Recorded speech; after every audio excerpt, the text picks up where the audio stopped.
Baiklah, kita mulai saja ya Pak Pangaribowo. Silakan Pak. Oke, baik. Assalamualaikum, selamat siang, salam sejahtera, salam sehat buat semua peserta Zoom meeting pada siang hari ini. Ya. Selamat datang.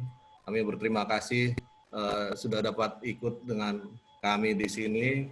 Terima kasih Pak RT yang sudah mengakomodasikan warganya, Bu RT, Bu Dina. Ya, mudah-mudahan acara pada siang hari ini dapat bermanfaat buat RT kita. Amin, amin, amin. Sebelum kita mulai acara kita, ya, kita akan sejenak bernyanyi kalau bisa ya, mengikuti video yang akan ditayangkan tentang lagu Indonesia Raya, karena kita akan segera nanti akan merayakan 17 Agustus. Silakan Jessica.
Ya, terima kasih. Untuk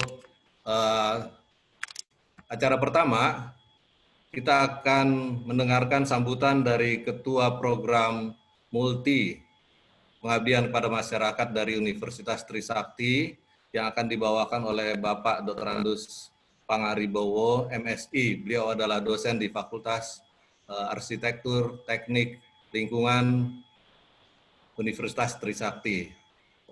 Silakan Pak Pangaribowo untuk menyampaikan kata sambutannya. Baik, terima kasih Pak Albert. Saya bukan memberikan sambutan, tetapi lebih tepatnya hanya sekedar pengantar saja, Pak. Assalamualaikum warahmatullahi wabarakatuh kepada teman-teman sejawat FKG dan Fakultas Arsitektur Lanskap, serta warga RT 05 Karawaci. Selamat siang Pak Marli beserta Ibu. Assalamualaikum warahmatullahi wabarakatuh. Di sini universitas telah memberikan tema, di mana tema itu diberikan jauh sebelum ada pandemi. Nah, topik yang diberikan universitas kami itu adalah memberi pengetahuan tentang perbaikan kondisi lingkungan permukaan. Nah, tentu di dalam topik ini nanti, warga Karawaci, khususnya RT 05, bisa lihat judulnya pada saat PPT atau PowerPoint akan ditayangkan oleh FKG maupun dari arsitektur.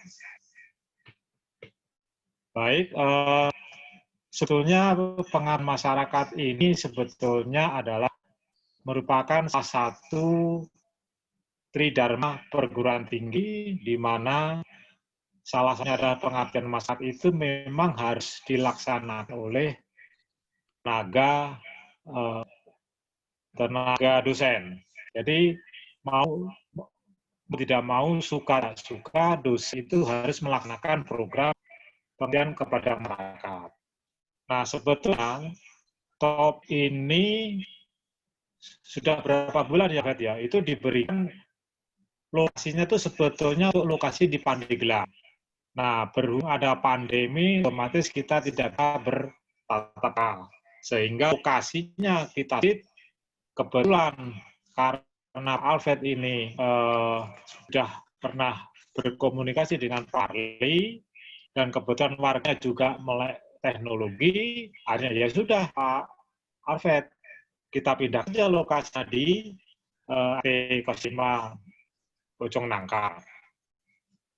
Nah, oleh sebab itu, Bapak-bapak dan Ibu-ibu, khususnya warga Bojong Nangka, nanti akan melihat PT yang akan ditayang oleh masing-masing fakultas.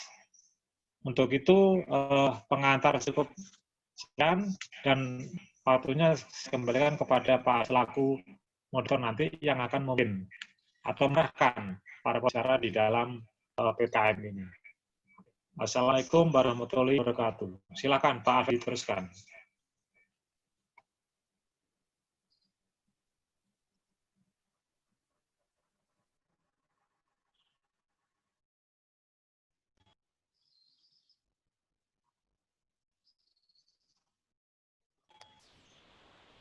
Baik, terima kasih Pak Pangaribowo atas kata sambutannya.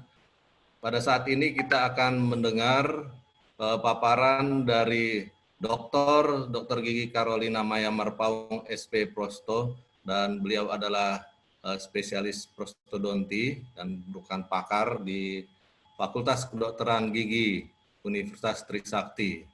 Beliau akan memaparkan topik kebersihan diri dan kesehatan gigi selama pandemi COVID-19.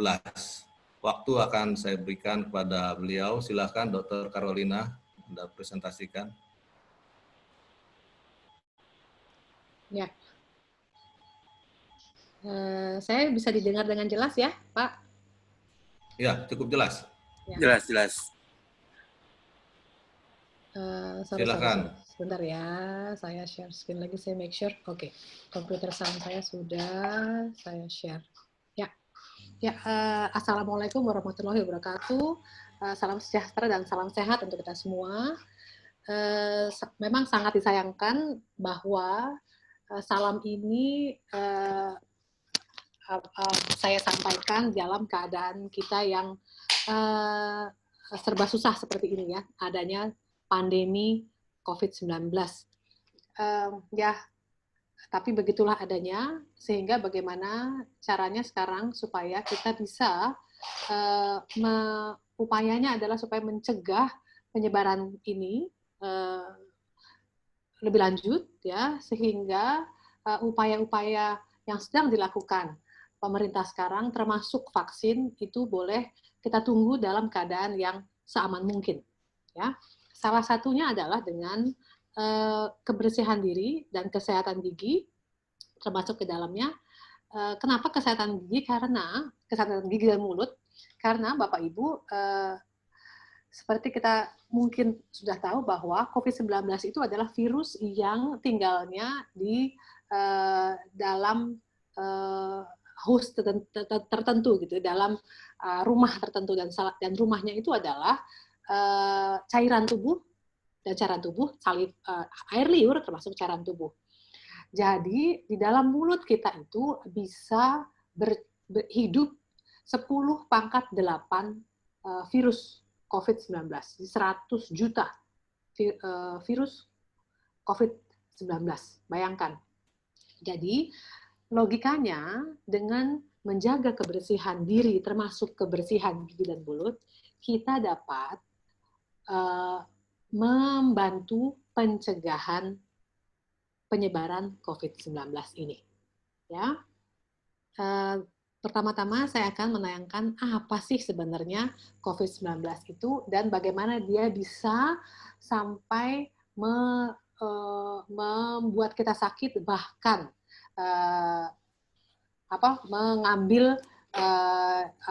mengambil tubuh gitu ya, membuat kematian seseorang.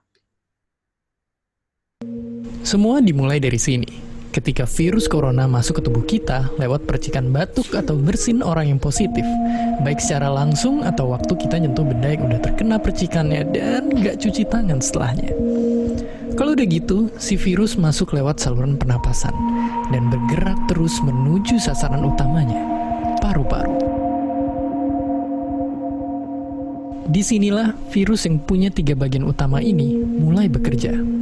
Pertama-tama, paku protein corona ini akan nempel di paru-paru dan organ-organ lain yang selnya kaya akan protein ini, protein ACE2.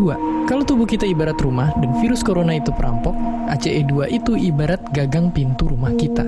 Begitu udah nempel, perlahan tapi pasti virus ini akan ngedorong masuk ke dalam sel kita. Dan begitu berhasil masuk, barulah aksi sebenarnya dimulai.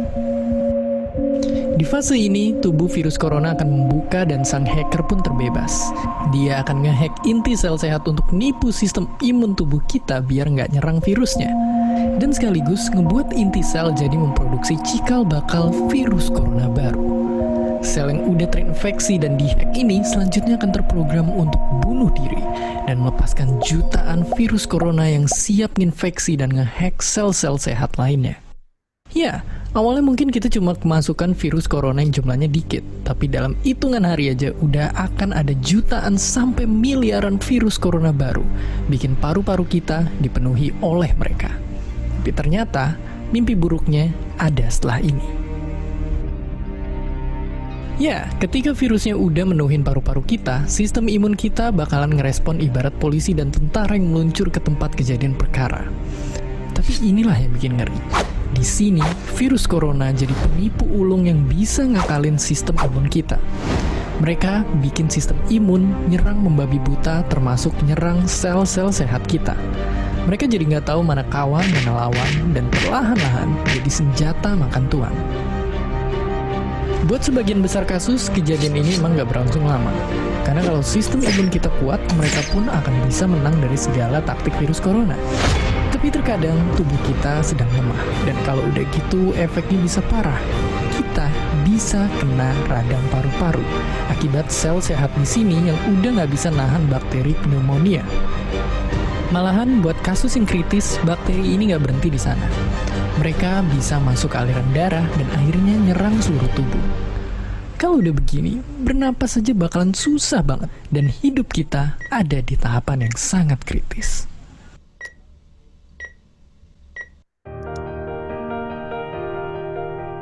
Ya, mungkin dengan fakta-fakta barusan bikin kita takut dan khawatir.